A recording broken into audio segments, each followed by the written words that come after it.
The Russian Revolution changed life forever. Having replaced the rule by the monarchy, the dawn of socialism promised peace and equality to all. Over the next few modules, you will hear the story of the Russian Revolution. The story of how people decided to get rid of privilege and class division and create a society made up of equals. Before we learn about the revolution itself, it is important for us to understand how socialism came to Europe. The French Revolution during the late 18th century was an important stepping stone for socialism, as it propagated the ideas of freedom and equality. It also gave hope to the people by showing them that it was possible to create a society where people could decide who controlled the economic and social power. These revolutionary ideas spread quickly across all of Europe.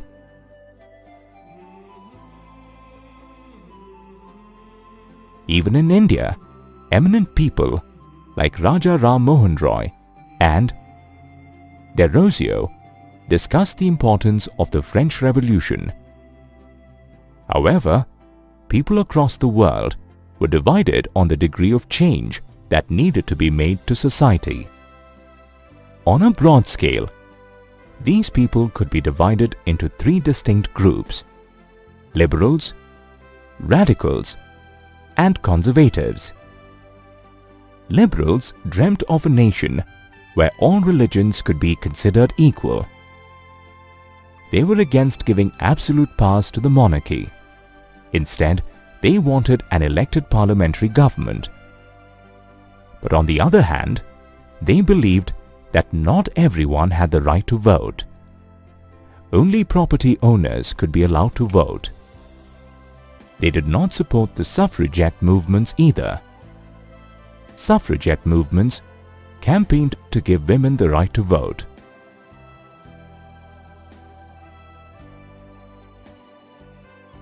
Radicals too agreed with the liberals on religious tolerance and the removal of the absolute powers from the monarchy.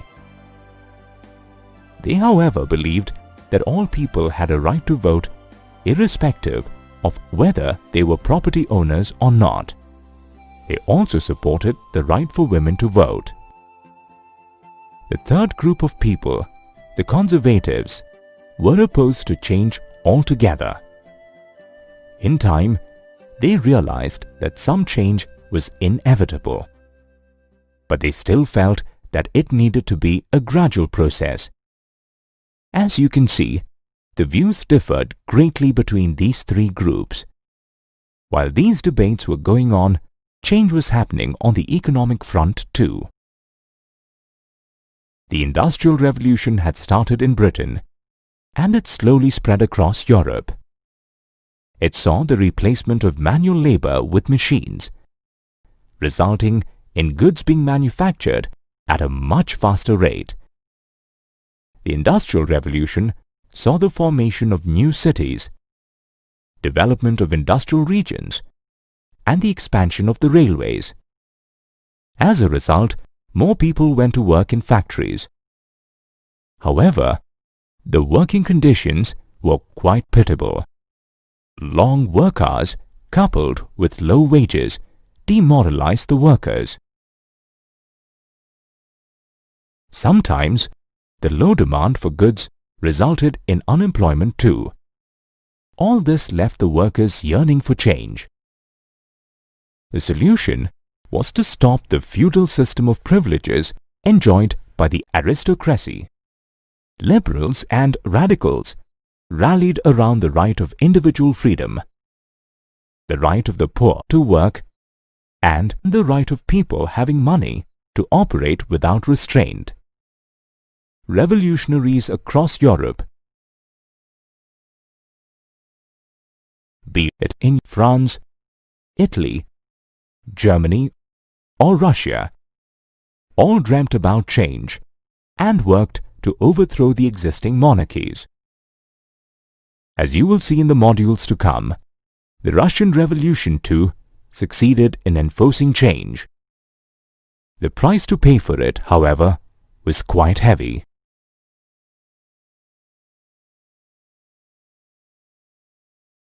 As you have already seen, the working conditions of people across Europe during the Industrial Revolution were pitiable. This, coupled with low wages, acted as a perfect platform for the advent of socialism. Socialists felt that the private ownership of property was the root of all social evil. Although they agreed that property owners provided jobs, they also felt that owners were not interested in the welfare of the workers. Considering this, socialism propagated the idea of collective ownership of property. Some of the eminent socialist thinkers were Robert Owen, Louis Blanc, Karl Marx, and Friedrich Engels. Robert Owen believed in the idea of cooperatives and tried to build one in Indiana. Louis Blanc, however, felt that an individual could not build a cooperative community.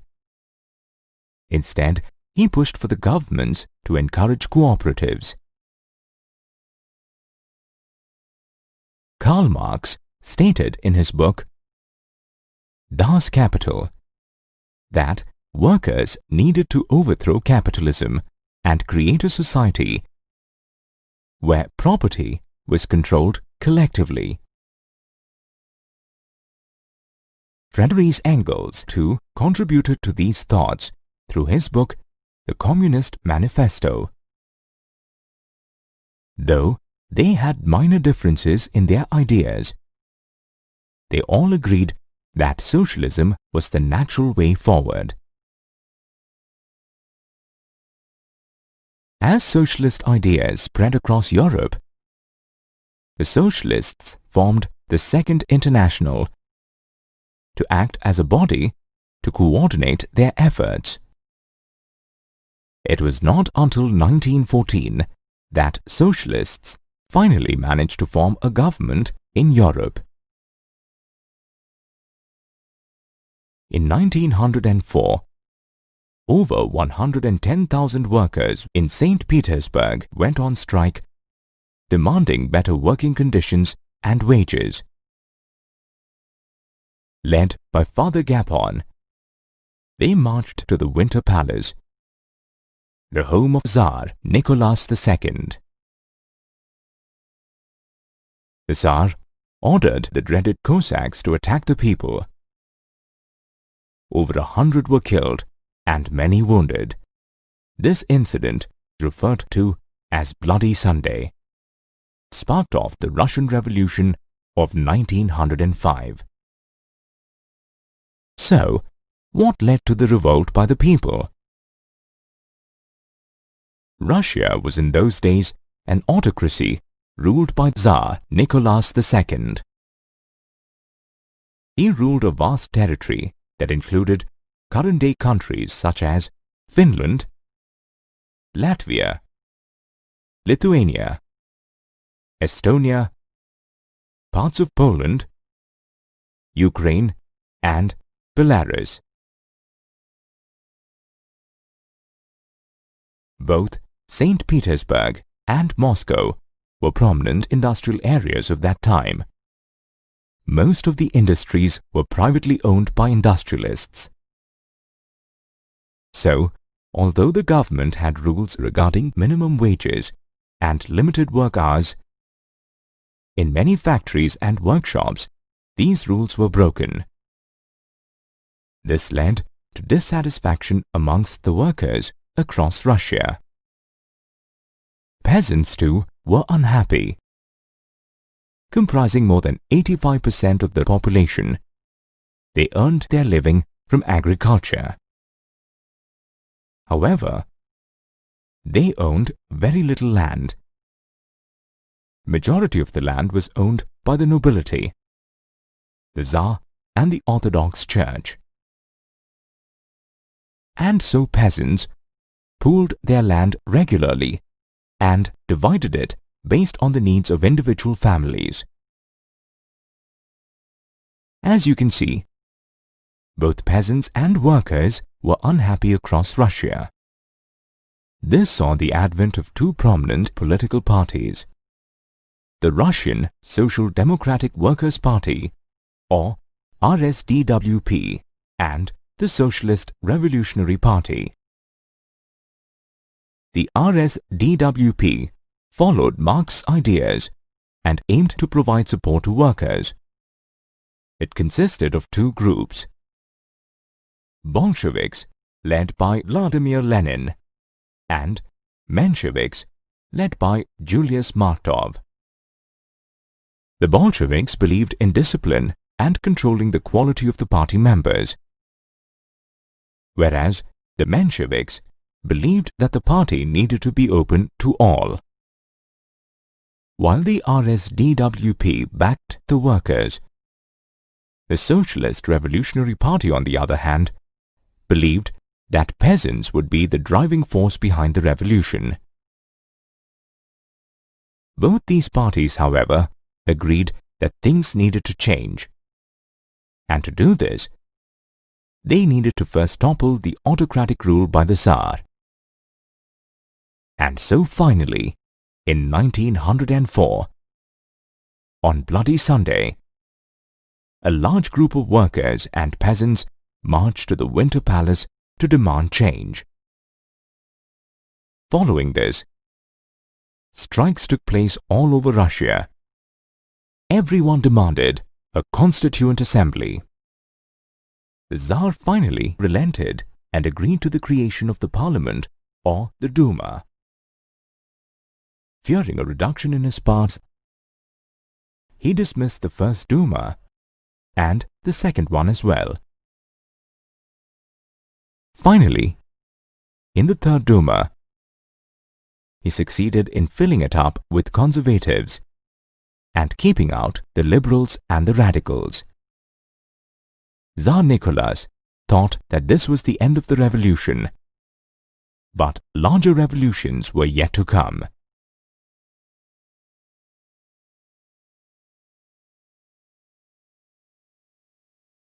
The First World War broke out in 1914. On one side were the Entente powers that comprised Russia, France, UK, Italy, Japan, Australia, Canada, and America.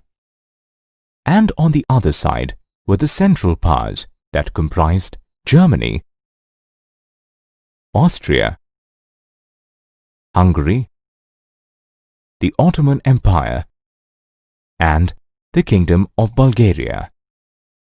Being a member of the Entente powers, Russia, led by Tsar Nicholas II, got pulled into the First World War. The Russians hated the Germans, who were a member of the Central powers, so much so that they renamed St. Petersburg, a German name, to Petrograd. The people despised the autocracy too, owing to the Tsarina's German roots and poor advisors such as the monk Rasputin. The war raged on, and the Tsar started taking decisions without consulting the Duma. Although Russia had the largest army fighting from the Eastern Front, they started leaving heavy casualties during the battle. Over 7 million people died. Finally, the Russian army started retreating. While retreating, they destroyed crops and buildings. This resulted in over 3 million refugees in Russia. The war had a severe impact on the industry as well, as they were cut off from suppliers by Germans who controlled the Baltic Sea. Labor shortages followed, as all the able-bodied men had been called to take part in the war, and this led to the shutting down of workshops. Food was a problem as well. Large supplies of grain were being sent to feed the army, leaving very little for the people back home. And by the winter of 1916, fighting and riots started breaking out at bread shops. The World War crippled Russia, and as expected, the Tsar and the royal family became very unpopular. The First World War was over, and Russia was still trying to recover from its effects. In Petrograd, the situation was sternly serious. Strangely, the river Neva literally seemed to highlight the social and economic divide in the city. To the left of the Neva were the well-to-do areas such as the Winter Palace, official buildings, and the place where the Duma met. To the right of the Neva were the workers' quarters and factories. In February of 1917, workers from around 50 factories on the right bank of Neva called a strike. In many places, the women led the strike. Did you know that in order to commemorate this event, 22nd February is today celebrated the world over as International Women's Day? Workers moved to the left side of the riverbank, and by the end of the day, the fashionable quarters and official buildings were surrounded by workers. The government responded by calling in troops to control the situation. It then suspended the Duma. This was the last straw. The protests became louder and more violent. The soldiers refused to fire at the protesters. Instead, they joined them. The striking workers and the soldiers got together and formed the Petrograd Soviet. The Tsar was finally forced to abdicate. Russia was finally free from the monarchy, and a provincial government was formed.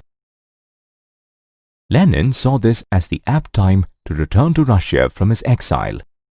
He propagated the three key points from his April theses: bringing the war to an end, transferring land to the peasants, and the nationalization of banks. In addition, he wanted the Bolshevik Party to rename itself as the Communist Party. The provincial government, headed by Kerensky, saw Lenin as a threat and started arresting the Bolsheviks and resisting the spread of their ideas. Lenin feared that Kerensky was setting up a dictatorship, and he convinced the Bolsheviks to stage an uprising. He appointed a military revolutionary committee under Leon Trotsky to organize the uprising. In October 1917, the Bolsheviks, with the help of Leon Trotsky, successfully seized power from the provincial government. So the year 1917 was very eventful for Russia, as it saw the fall of the monarchy, the rise and fall of the Kerensky government, and finally the rise of Lenin and the Bolsheviks. Lenin and the Bolsheviks seized control of Russia after the October Revolution of 1917. The Bolsheviks immediately started work on the agenda prescribed by Lenin's April theses. They first nationalized all the banks and brought them under government management.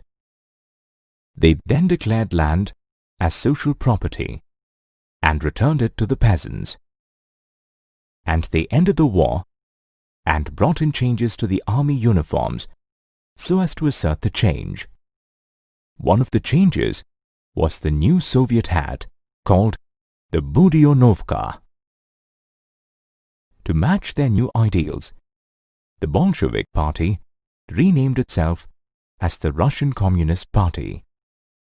The next step was to conduct the elections, where they failed to gain a majority. Lenin disregarded the results, dismissed the assembly, and subsequently began to rule Russia. The Russian Communist Party ruled with an iron hand.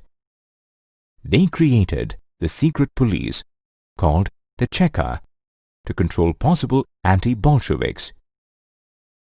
All these decisions led to resistance among the people and paved way for the civil war in Russia. The Bolsheviks, referred to as the Reds, had two primary opponents. One was the socialist revolutionists called the Greens. The other was the pro-Tsarists called the Whites. Supporting the Whites and the Greens were France, America, Britain, and Japan, as they were worried seeing the growth of socialism in Russia. The civil war between the Bolsheviks and the anti-Bolsheviks had a lot of casualties on both sides. Looting and banditry, coupled with famine, became a common occurrence. Finally, by January 1920, with the help of non-Russian nationalities and Muslim jihadists, the Bolsheviks finally managed to win the war. In return, on December 1922, when the Soviet Union was created, the non-Russian nationals were given political autonomy. And thus, the Bolsheviks managed to retain control of the Soviet Union through the Civil War. However, they were not able to win over the different nationalities because of unpopular policies such as the discouragement of nomadism. While the Civil War was going on, the Bolsheviks kept both banks and industries nationalized. They made 5-year plans centered on economic growth.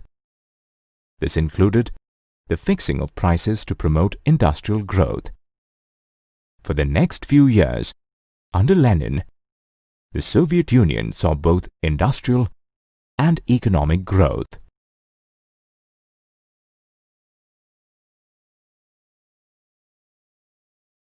The First World War was over, and Russia was still trying to recover from its effects. In Petrograd, the situation was sternly serious.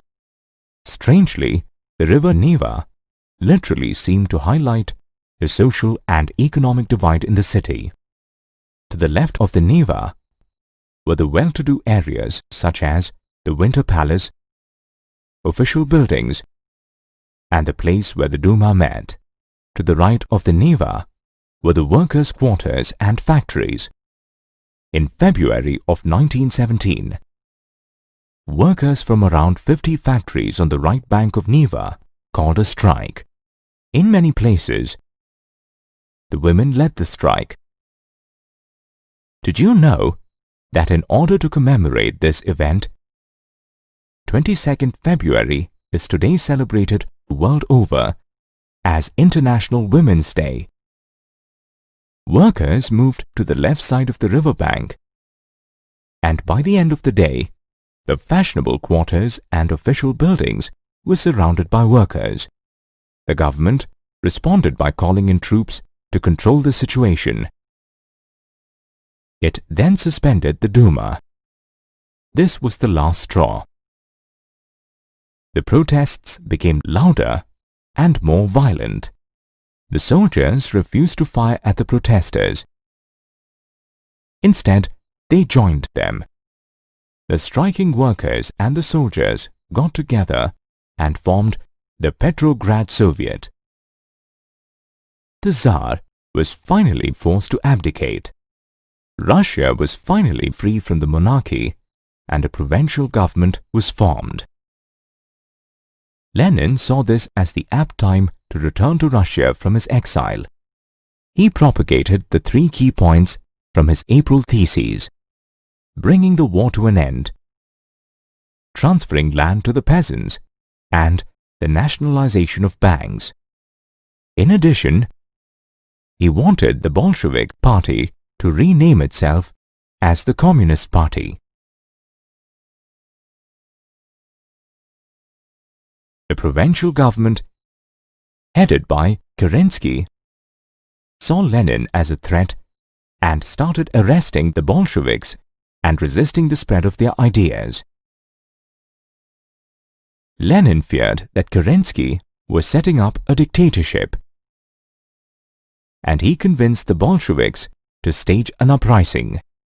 He appointed a military revolutionary committee under Leon Trotsky to organize the uprising.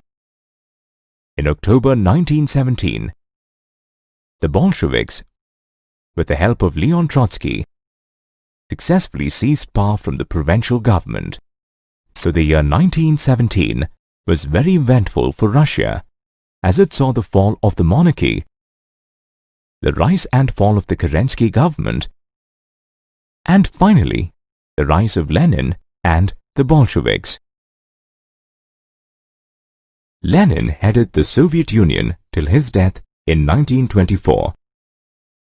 After this, Joseph Stalin took over the reins from him.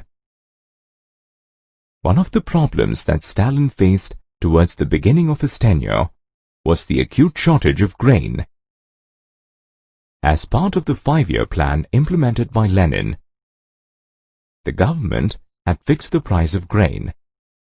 However, the peasants did not want to sell to the government at these prices. To counter this, party members raided kulaks, or well-to-do peasants, for grains. As a solution to the grain shortage, Stalin decided to enforce collectivization of farms.